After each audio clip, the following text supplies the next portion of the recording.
आज की इस वीडियो में हम करियर के बारे में बात करेंगे कि आप 2050 तक आप कौन से ऐसे करियर ऑप्शन आपके पास हैं जो कभी भी एआई आ जाए, चाहे कितना भी कंपनी आपको, मतलब लोग परेशान रहते हैं कि कंपनी फायर कर रही है, एआई आ गया है, साथ में वो भी हो गया है, गवर्नमेंट जॉब नहीं लग रही है, हम बेरोज़गार हैं, ये सब चीज़ों में थोड़ा सा बातें करना है। तो चलिए जानते हैं कि एग्जैक्ट हमें सॉल्यूशन के बारे में हम बात करेंगे। बेरोज़गारी तो है, जैसे मान लीजिए कि ज़्यादा लोग हैं, अपनी पॉपुलेशन भी ज़्यादा है, लिमिटेड गवर्नमेंट जॉब होता है अपने यहाँ पे, हर जगह तो वैकेंसी होगी नहीं, ठीक है। उसमें भी थोड़ा सा आप उधर भी देख लीजिए कि कोई एग्ज़ाम होता है तो ज़रूरी नहीं कि अच्छे से निकल जाए, उसमें 2% 1% बच्चों का होता भी है। आप खुद ही देखिए, अभी यूपीएससी का रिज़ल्ट आया तो उसमें 0.01% लोगों का हुआ, मतलब 10 लाखों ने अप्लाई किया, 10 लाख जिसमें से 1% लोग, 0.01% लोग, मतलब अप्रॉक्स 1000 लोग हुए थे उसमें भी 50 कम, 950 लोगों का हुआ। अब 950 लोगों का हो गया, उसके बाद बचे वो लोग क्या करेंगे? क्या उनको भी तो काम चाहिए ना। तो ऐसा है नहीं भाई कि आप रियलिटी बात करो, आप हवाबाजी मत करो। कोचिंग वाले आपको हवाबाजी सिखाएंगे कि 1% चाहिए, 1 सीट चाहिए। अरे 1 सीट चाहिए भी तो कैसे मिल जाएगी ऐसे 1 सीट? 10 लाख लोगों का भी तो कुछ सोचना पड़ेगा, उनको भी तो कुछ करना है। तो मैं बोलता हूँ, ये मेरा थॉट है, आप अपना थॉट बताइएगा कि करियर के बारे में क्यों लोग नहीं सोच रहे हैं। मतलब 10 लाख में 10 लाख लोग क्यों कुछ नहीं कर, उनको वो क्या करेंगे? मतलब जो बचे हुए हैं 9,90,000 या 99,000 कुछ जो लोग, तो वो लोग क्या करेंगे? उनका कुछ तो सोचना पड़ेगा। और ऐसे ही हर जॉब में है, एसएससी की वैकेंसी देख लीजिए, अब पुलिस की देख लीजिए, पुलिस में इंजीनियर्स भर रहे हैं, तो कोई तो कारण होगा। अब कारण ये है कि वो जो इंजीनियर है, हर स्टार्टिंग से ही होता है कहानी। 12th पास हुआ बच्चा, वो मैथ लिया, कोई भी सब्जेक्ट लिया, उसने इंजीनियरिंग की तैयारी की। इंजीनियरिंग की तैयारी में उसने पहले कंपटीशन एग्ज़ाम दिया, जेई वगैरह, जेई का, उसके बाद कॉलेज मिल गया आईआईटी, तो वहाँ से इंजीनियरिंग किया। फिर वो एक ही अलग ही लाइन हो जाती है कि वहाँ से इंजीनियरिंग करने के बाद वो लोग अपनी सीट पे फोकस ना करके, उसकी जॉब ना करके एमबीए करने चले जाते हैं, तो वहाँ भी एक सीट, वो तो अलग ही है कि वो एक सीट यूज़ कर रहे हैं। और जो बच्चे हैं जिनको असली में एमबीए करना है, जिनको असली में इंजीनियरिंग करना है, जिसको असली में यूपीएससी करना है, वो सब मिक्स में 3 सीट 3 जगह ले लेते हैं कि आईआईटी वाला आईआईटी जाएगा, आईएम जाएगा और यूपीएससी करेगा, तीनों जगह एक एक सीट। यहाँ पे 3 बच्चे बैठ सकते थे, तो ठीक है, ये तो अलग ही बात है। अब हम बात करें कि करियर क्या, कौन कौन से ऑप्शन हम कर सकते हैं, इसके अलावा भी तो है। 2050 में क्या हम इन्हीं चीज़ पे फोकस करेंगे? तो बात करते हैं, जैसे मेडिकल फील्ड है। अब आपको मेडिकल फील्ड में एमबीबीएस करना है, एमबीबीएस आप कर लिए, किसी भी कॉलेज से कर लिए, चाहे अच्छे कॉलेज से कर लिए, जहाँ एम्स वगैरह से तैयारी करके प्रैक्टिस करके निकाल लिया अपन ने, एंट्रेंस वगैरह देके, तो वहाँ से कर लिया। उसके बाद फिर यूपीएससी नहीं आना आपको, उसके बाद तो छोड़ देना है, वहाँ से दूसरे के लिए भी तो छोड़ो। तो आप एमबीबीएस कर सकते हो। एमबीबीएस का करियर बहुत है, लोग छोड़ रहे हैं। देखो कि यूपीएससी चले जाते हैं एमबीबीएस करने के बाद, प्रैक्टिस छोड़ के बाहर चले जाते हैं, तो बहुत रिक्वायरमेंट है डॉक्टर की। तो ये एक फील्ड बहुत बड़ा है आने वाले टाइम में। अब यदि हम इंजीनियर की बात करें, इंजीनियर आज भी है, फ्यूचर में भी ज़रूरत पड़ेगी। थोड़ा सा वो चेंज हो जाएगा, जैसे एआई इंजीनियर की रिक्वायरमेंट होगी, सिविल इंजीनियर में भी एआई की ज़रूरत पड़ेगी, मैकेनिकल में भी एआई के साथ नॉलेज होना चाहिए उसके पास, साथ में आर्टिफिशियल इंटेलिजेंस का भी ज्ञान होना चाहिए। थोड़ा सा अपने को ग्रो करना है, आप स्किल जिसको बोलते हैं अप्स, तो अपने को स्किल अपने में ऐड करते जाना है। ऐसे नहीं कि थ्योरी पढ़ के पुराना एजुकेशन सिस्टम के हिसाब से, क्योंकि टेक्नोलॉजी चेंज हो रही है, इनोवेशन हो रहा है, तो उसके हिसाब से हमें डेवलप होना पड़ेगा अपने सब्जेक्ट पे। हम जिस फील्ड में है ना, उस फील्ड में और क्या क्या किया जा सकता है एआई के साथ, तो थोड़ा उसको आपको रिसर्च करना पड़ेगा। तो इंजीनियर की भी रिक्वायरमेंट होगी। आईआईटी से, एनआईटी से अपन ने इंजीनियरिंग किया है तो उनका तो बढ़िया ही है। जो नॉर्मल कॉलेज से कर रहे हैं, जैसे सिविल इंजीनियर आपने किसी नॉर्मल कॉलेज से किया, तो आप ऑटोकैड कर लीजिए सर्टिफिकेशन, ऑटोकैड से रिलेटेड जॉब करिए। उसके बाद प्रैक्टिस करिए कि कहीं अच्छी कंपनी में जो मिल जाए आपको अपॉर्चुनिटी, नहीं तो आप मास्टर्स कर लीजिए किसी अच्छी कॉलेज से। आपको कोशिश करना है कि एंट्रेंस निकाल के अच्छी कॉलेज में एडमिशन ले ले या फिर मास्टर कर ले, तो आपको अपॉर्चुनिटी ग्रैब करनी पड़ेगी। तो इंजीनियर की रिक्वायरमेंट भी रहेगी, बस आपको ढूंढना पड़ेगा कि कौन कौन से इंजीनियर। अब क्या बताइए कि साइंटिस्ट की रिक्वायरमेंट नहीं है, उसमें भी तो इंजीनियर्स चाहिए, साइंस वाले बैकग्राउंड वाले ही लोग तो वहाँ भी चाहिए। तो साइंटिस्ट भी अभी अपने पास अपने को रिक्वायरमेंट होता है। अपन जो मैकेनिकल इंजीनियर है, तो क्या मैकेनिकल इंजीनियर की रिक्वायरमेंट नहीं होती है, बस जिन नॉलेज जिनको नहीं रहता, जिनको थ्योरी बस पढ़ना आता है, उनको ज़रूरत नहीं है, उनकी जॉब नहीं लगेगी। जॉब उनकी लगेगी और उनकी जाएगी भी नहीं जिनको ज़रूरत है। अभी इलेक्ट्रिकल देखिए, प्लम्बिंग, वो इलेक्ट्रीशियन की, इलेक्ट्रिकल इंजीनियरिंग की ज़रूरत हमेशा पड़ेगी, बस आपको नॉलेज तो हो। आदमी किसी ने इंजीनियरिंग कर लिया है इलेक्ट्रिकल का और उसे यही नहीं पता है कि हमें कोई भी इलेक्ट्रिक का काम कैसे सॉल्व किया जाता है, तो फिर क्या मतलब है? तुम्हें बेसिक तो आता नहीं है, तुम सोच रहे हो कि बड़ी जॉब मिल जाएगी डायरेक्ट, तो वो भी एक है ना कि आपको शुरुआत में छोटा काम तो आना चाहिए। आप सेल्स, आपको कंपनी का मालिक बनना है, आपको इंजीनियर बनना है किसी भी फील्ड में, इलेक्ट्रिकल इंजीनियर कहलाना चाहते हो, और आपको बोर्ड बनाना नहीं आता, इलेक्ट्रिक का काम करते नहीं आता, तो वही बात है ना कि आपको मालिक बनना है लेकिन सेल्स करते नहीं आता। तो वही चीज़ है, अपने को बेसिक काम तो आए तभी तो आप उस फील्ड में जाओगे। डिमांड की बात किया तो MBBS डॉक्टर तो हमेशा चाहिए, इंजीनियर्स भी चाहिए। अब हम बात करते हैं आईटी से रिलेटेड। आईटी में इतना स्कोप है आने वाले टाइम में, अभी लग रहा है लोगों को कि नहीं आईटी का स्कोप डाउन हो गया है, आईटी का स्कोप ही तो है। अब हर चीज़ में तो टेक्नोलॉजी घुस गई है, हर चीज़ में। आप घर सामान मंगाते हो तो काहे से मंगाते हो? फ़ोन से। तो आईटी का रिक्वायरमेंट कैसे कम हो जाएगा? वो ऐप कौन बनाएगा जिससे कुरियर डिलीवरी हो रहा है? आईटी की रिक्वायरमेंट होगी ना। इतनी टेक्नोलॉजी आ रही है, आने वाले टाइम में आएगी कि आप बस फ़ोन से मुंह से बोल दो कि मेरे को ये सामान ऑनलाइन से ऑर्डर कर दो, पेमेंट कट करके और डिलीवरी कर दो। आपका एड्रेस ऑलरेडी सेव रहेगा तो ऑटोमेटिक आ जाएगा। ये एलेक्सा वगैरह जो है, Google assistant, Alexa, chat GPT वगैरह, इनमें यूज़ करके ऐसी टेक्नोलॉजी है। तो ये कौन बनाएगा? इन आईटी से रिलेटेड जो जिनको नॉलेज है वही तो करेंगे। डेटा साइंटिस्ट की रिक्वायरमेंट आने वाले टाइम में, डेटा एनालिस्ट की रिक्वायरमेंट है, आर्टिफिशियल इंटेलिजेंस के इंजीनियर्स की रिक्वायरमेंट है, प्रॉम्प्ट इंजीनियर की रिक्वायरमेंट है, डिजिटल मार्केटिंग की रिक्वायरमेंट है, सॉफ्टवेयर डेवलपर की रिक्वायरमेंट है, ऐप डेवलपमेंट एक्सपर्ट की रिक्वायरमेंट है। तो ये रिक्वायरमेंट है और रहेगी। बस ये है कि आपको अब अपने को अपग्रेड करते रहना पड़ेगा। यदि आप सोचो कि आप इजी काम मिल जाए, डेटा एंट्री ऑपरेटर बनना है, तो मुश्किल है, वहाँ पे आपकी जॉब जानी है।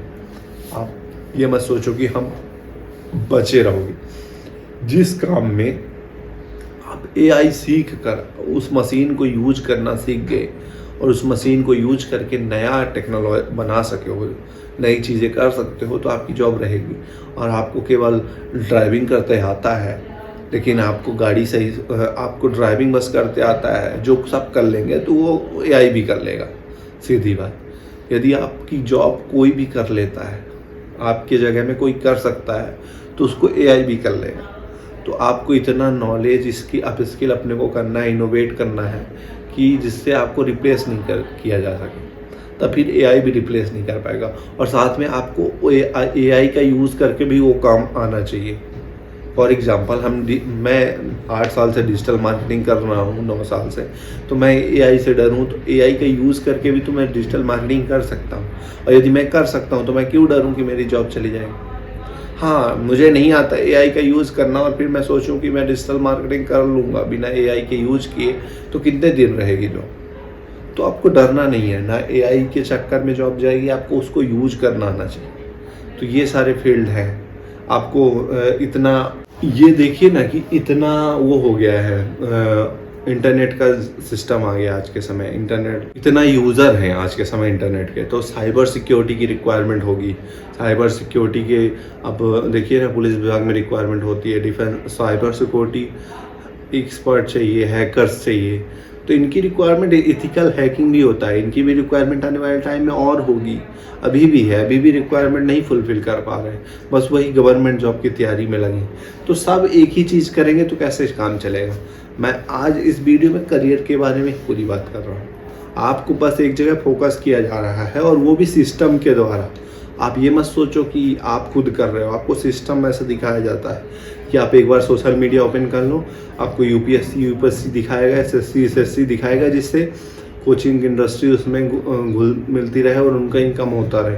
आप अपनी ज़मीन बेच के और बस वही करते रहो। आपको जो इंटरेस्ट है प्रभु वो करिए, ऐसे किसी के चक्कर में ना पड़िए कि सोशल मीडिया देख लिया आपने तो आपको यूपीएससी करना है, आपने सोशल मीडिया देख लिया तो वही काम करना। आपको इंटरेस्ट होना चाहिए।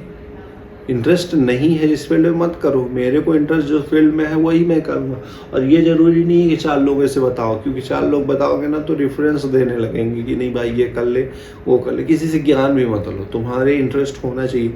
और ऐसा है कि जिसके बारे में आप ज़्यादा सर्च करते हो, जिसके बारे में सर्च करके देखते हो, जो अंदर से आ रहा है, और आप खुद ही सोचो ना कि ऐसा कौन सा काम है जो जिसमें आपको इंटरेस्ट बिना थके कर सकते हो। जैसे कोई गेम खेल रहे हो, उसको एंजॉय करते हो कि चलो कितना भी खेलो, तो उसको उसमें करो, आप उससे में आगे बढ़ सकते हो। अपॉर्चुनिटी आपको ढूंढना पड़ेगा, हाथ पैर मारने पड़ेंगे करियर में। और वैसे भी है, लोग बोलते हैं ना कि ये कर लो, तुम वहाँ भी तो 10 साल दे रहे हो ना किसी एग्ज़ाम की तैयारी में, तो किसी अच्छी फील्ड में दो ना जिसमें तुम्हें इंटरेस्ट है, तो वो जल्दी निकाल लोगे। तुम यूपीएससी कर रहे हो, तुम्हें पढ़ने में इंटरेस्ट नहीं है, तो तुम क्यों कर रहे हो फिर? इंटरेस्ट नहीं है। इंटरेस्ट होता तो तुम जल्दी से 1 साल भी निकाल लेते, और तुम्हें समाज सेवा में इंटरेस्ट होता तो तुम यूपीएससी क्यों करनी है? दूसरे तरीके से भी तो समाज सेवा कर सकते हो, पब्लिक जर्नलिज्म करके भी समाज सेवा कर सकते हो, अच्छी जर्नलिज्म, वो भी यदि किसी को इंटरेस्ट है तब, नहीं तो फिर उसमें भी ज़बरदस्ती के पैसे लेके कुछ भी वो बोल सकते हैं। तो जर्नलिज्म भी ऐसे होता है कि आज के समय ज़बरदस्ती दिखाएंगे आपको कि यही सही है।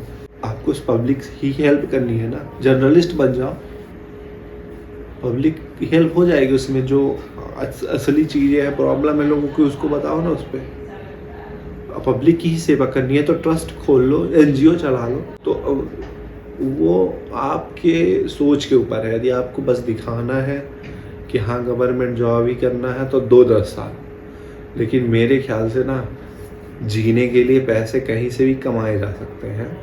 ऐसा नहीं है कि कोई एक ही चीज़ करोगे जिसमें इंटरेस्ट नहीं है वही उसी से इनकम होगा, और जिसका शर्मा जी का लड़का जो कर रहा है वही करोगे तभी तुम्हें अच्छा बोला जाएगा। क्योंकि समाज ये किसी का नहीं है, आज तुम्हारे साथ है कल किसी और के साथ हो जाएगा। तुम्हें ज़रूरत पड़ेगी तो कोई काम नहीं आएगा। तो इसलिए अपने इंटरेस्ट का काम करो। तुम्हें इंटरेस्ट नहीं है एग्ज़ाम तैयारी करने में तो मत करो देख के, तुम्हें इंटरेस्ट है तो करो, मना भी नहीं किया गया, बस अपना इंटरेस्ट देखो। जैसे मैं अपनी रियलिटी कहानी बताता हूँ। मेरे को अभी 2-4 दिन पहले जब यूपीएससी का भी रिजल्ट नहीं आया था, तो मैं थोड़ा सा डीप रिसर्च किया अपने आप कि असली मेरे को चाहिए। मतलब ज़्यादातर मोटिवेशन के चक्कर में लोग करने लगते हैं, चलो ठीक है मैं भी करता हूँ, मेरे को समाज की हेल्प करनी है, ठीक है। अंदर से आता है लोगों को कि ठीक है, मेरे को भी आता है कि मैं हेल्प करूँगा लोगों। लेकिन एक चीज़ ये बताइए कि समाज की हेल्प क्या यूपीएससी करने के बाद ही बस होती है? और उसमें तो ऐसे लोग भी हैं जो लालच के चक्कर में घुस रहे हैं और इतना ज़्यादा भीड़ इकट्ठा कर लिया है वहाँ पे कि 10 लाख में 1000 लोगों का हो रहा है। तो क्या वहाँ घुसूँगा तभी मेरे को समाज की मैं हेल्प कर पाऊँगा? किसी की हेल्प करनी है तो आप आवाज़ उठा के भी कर सकते हो, गलत चीज़ों के बारे में आवाज़ उठा के कर सकते हो, नहीं और या तो एनजीओ खोल के कर सकते हो, ऑर्गेनिक खाना सप्लाई करके कर सकते हो। भाई ये भी हेल्प होती है कि आप जहर बिक रहा है मार्केट में तो आप ऑर्गेनिक चीज़ें उगाओ और सप्लाई करो, ये भी समाज सेवा होती है। ऐसा नहीं है कि तुम जब डीएम बनोगे तो समाज सेवा करोगे। तो ये सब करियर ऑप्शन है। ऐसा नहीं है कि गवर्नमेंट जॉब करोगे तभी करियर आपका अच्छा होगा। तो मैं वही अपना अभी वही सोच रहा था कि मैं भी कर लूँगा, अच्छा निकाल लिए हैं तो मैं भी निकाल सकता हूँ। फिर मैं बहुत रिसर्च किया कि मेरे को तो यदि मैं वहाँ घुस भी गया तो कौन सा वो लोग अच्छा ही कर रहे हैं और कौन सा कर भी पाते हैं समाज सेवा। इतना ऊपर से प्रेशर रहता है उनको कि वो खुद भी नहीं कर पाते, करना भी चाहते हैं तो भी नहीं कर पाते, तो उनका ट्रांसफ़र हो जाता है। तो मैं इधर से उधर ट्रांसफ़र करने वाले, पहली बात तो होगा ही नहीं, मैं बता रहा हूँ, क्योंकि 1000 लोग 0.01% लग भी कुछ होता है। सब तो बेकार नहीं होंगे कि 10 लाख में केवल 1000 कैसे अच्छे हो सकते हैं, बाकी सब घटिया। तो हाँ, लक का भी काम है, खेल है। तो पहली बात तो चांस भी 0.01% है। तो मैं वो ऐसी जगह क्यों जाऊँ जहाँ पे चांस भी कम है, प्रेशर भी इतना है और बस दबदबा दिखाना है। तो मेरे को नहीं दिखाना दबदबा, मेरे को नहीं इंटरेस्ट है कि मैं दूसरों की गाली खाऊं पीठ पीछे। सामने तो फिर मैं अंदर करा दूंगा उसको, सामने तो कोई देगा ही नहीं। पीठ पीछे मैं गाली खाऊं कि मतलब मैं करने भी चाहूँगा तो भी नहीं कर पाऊँगा काम ना वहाँ पे मैं। तो इसलिए मैं क्यों गाली खाऊं, क्यों अपना दिखाऊं कि मैं बहुत पावर वाला हूँ। क्यों, मेरे जैसे भी तो सामने वाला भी इंसान ही है ना जो मेरे सामने आएगा, तो मैं क्यों उसको पावर दिखाऊं अपनी। रिटायरमेंट के बाद तो मेरी वैल्यू ऐसी भी ख़त्म हो जाएगी। तो मेरा मानना ये है कि मैं हेल्प कहीं से भी कर सकता हूँ, चाहे मैं अपना इनकम टैक्स भर के हेल्प कर दूँ। आप कुछ भी नहीं करते हो, इनकम टैक्स भर रहे हो, उसमें भी गवर्नमेंट वो पब्लिक की हेल्प ही हो रही है। आपके पैसे से कुछ ना कुछ होता ही होगा, या तो हॉस्पिटल बनते होंगे, रोड बनते होंगे, कुछ ना कुछ होता ही होगा। तो उसमें भी हेल्प ही है एक टाइप की। ऐसा नहीं है कि बस बड़े अधिकारी बनोगे तभी है।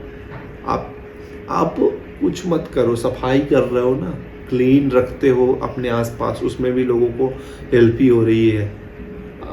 किसी एयर क्वालिटी, आसपास के वातावरण सही है, आप अच्छे से किसी से बात कर रहे हो, किसी को गाइड कर रहे हो करियर के बारे में, ये भी हेल्प ही है कि किसी को अच्छे से अच्छी चीज़ें सिखाना, किसी को सिविक सेंस सिखाना, बच्चों को पढ़ाना, ये भी पब्लिक ही हेल्प होती है। ऐसा नहीं है कि डीएम बनोगे तभी है। तो करियर हर चीज़ में है, आपको करियर निकालते आना चाहिए, अपना इंटरेस्ट ढूंढना आना चाहिए, और आपका इंटरेस्ट यदि एक बार मिल गया तो उसी पे लग के मेहनत करो। जैसे मेरे को नहीं, मैं थोड़ा सा हुआ था अभी, बड़बड़ाया था 2-3 दिन, फिर मैं बहुत थॉट किया, बहुत सोचा, उसके बाद मेरा फाइनल हुआ कि मैं बिल्कुल नहीं करूँगा, क्योंकि ये सब बेकार है। इससे अच्छा तो कम से कम ऐसा काम कर लो जो अपना भी फ़ायदा हो, दूसरे का भी फ़ायदा हो। तो मेरा करियर मैं आपको बता दूं कि मैं सोच रहा हूँ कि ऑर्गेनिक फार्मिंग का काम रहेगा, करवाऊँगा, और साथ में कंटेंट और ये अपना डिजिटल मार्केटिंग के तो एक्सपीरियंस है ही, तो कहीं ना कहीं फ्रीलांसिंग काम करता रहूँगा। तो ये सब काम करूँगा थोड़े बहुत, और पब्लिक की सेवा हो जाएगी। ऑर्गेनिक फार्मिंग बहुत अच्छी चीज़ है, सप्लाई करना प्रोडक्ट, देखते हैं मार्केट में क्या क्या चीज़ें मिलती है, तो वो भी पब्लिक हेल्प ही होती है। मेरा सोचना है, आप सबका अपना अपना सोचना है। आप अपना थॉट बताइए, क्या ओवरऑल थॉट है। बाकी करियर बहुत है जो मैंने बताया, एमबीबीएस, इंजीनियर, आईटी से रिलेटेड करियर बहुत है, सीए, चार्टर्ड अकाउंटेंट भी है, ये भी करियर है। नहीं होता है, इंटरेस्ट रहेगा पढ़ने में, प्रोसेस में इंटरेस्ट होगा तो कर लोगे, ऐसा नहीं है कि नहीं होता है। वो तो भीड़ इकट्ठा उनकी भी है जो समाज के प्रेशर में जाते हैं। आपको इंटरेस्ट है अकाउंटेंसी में तो आपका हो जाएगा, थोड़ा सा इंटरेस्ट दिखाना है। ऐसे लोगों ने भीड़ भी कहाँ इकट्ठा कर ली है जो इंटरेस्ट नहीं, इंटरेस्ट है तो आप यूपीएससी भी कर लो, आप झेल सकते हो ना प्रेशर। आप कुछ भी इंटरेस्ट है प्रोसेस में तो कर लो, हो जाएगा वहाँ, वो 1000 में आ जाएगा नाम। लेकिन ध्यान यही रखना कि जो और है उनको भी इज्जत करो, कि जो इंसान है ना, जो दूसरे हैं वो भी पढ़े ही लिखे हैं, तो कंपटीशन है, तो इंटरेस्ट के हिसाब से कंपटीशन में घुसोगे तो हो भी सकता है, ऐसा नहीं बोल रहा हूँ। लेकिन अपना इंटरेस्ट पहले देखो, और हर चीज़ में करियर ग्रोथ है, ऐसा कुछ नहीं है। सेल्स एंड मार्केटिंग में भी है, फाइनेंस में भी है, एआई को यूज करके कर सकते हो। करियर ग्रोथ ऐसा डाउन नहीं होता कभी भी। कभी भी देखो, किसी भी चीज़ की रिक्वायरमेंट ऐसे ही ख़त्म नहीं होती है, उसकी भी ज़रूरत होती है, और उसको कन्वर्ट करना आना चाहिए पहली बात। मैं एक छोटा सा एग्जांपल और दे देता हूँ, फिर इसको ख़त्म करते हैं। छोटा सा है, नोकिया का नाम सुना है? नोकिया ख़त्म क्यों हुआ? क्योंकि वो अपग्रेड नहीं किया। नोकिया के साथ सैमसंग लोग भी थे, तो सैमसंग ने अपने को अपग्रेड कर लिया। तो वही करना है, करियर चेंज करना है आपको, और करियर में अपग्रेड कर लेना अपने आप को। कोई से करियर, किसी भी करियर में रहो।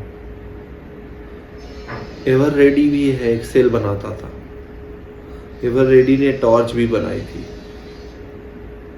तो उसने अपने को कन्वर्ट नहीं किया, तो अभी ज़्यादातर प्रोडक्ट उसके नहीं आते। कहीं आते होंगे तो आप कमेंट करिएगा। ओनिडा भी चलती थी पहले, टीवी बनाती थी, उसने एलईडी नहीं बनाई इतना जल्दी, तो उसमें भी अभी डाउन हो रहे हैं। तो अपग्रेड कर लोगे ना तो हो जाएगा। सैमसंग ने अपग्रेड किया तो उसने टीवी भी बनाई, पहले भी सैमसंग की आती थी, एलईडी भी आती है। तो अपग्रेड करना इंपॉर्टेंट है अपने आप, ये सबसे बड़ा एग्जांपल है। एफएम रेडियो आते थे पहले, अब यूट्यूब चैनल चलाते हैं वो। रेडियो कंपनी किसी की रहती थी, फिलिप्स वगैरह के नहीं रेडियो आते थे, तो अब फिलिप्स के ब्लूटूथ आते हैं स्पीकर्स। तो अपने को अपग्रेड कर लो, मार्केट डिमांड के हिसाब से चेंज कर लो। करियर कहीं नहीं जाएगा, आपको सीखना पड़ेगा जब तक जी रहे हो, और जब तक यदि जीना है तो सीखना है, और पैसे कमाते रहो, और पब्लिक सेवा करते रहो। यही सब है मेरा तो। Thank you so much for watching this video. और आपको कैसी लगी वीडियो कमेंट करके ज़रूर बताएं।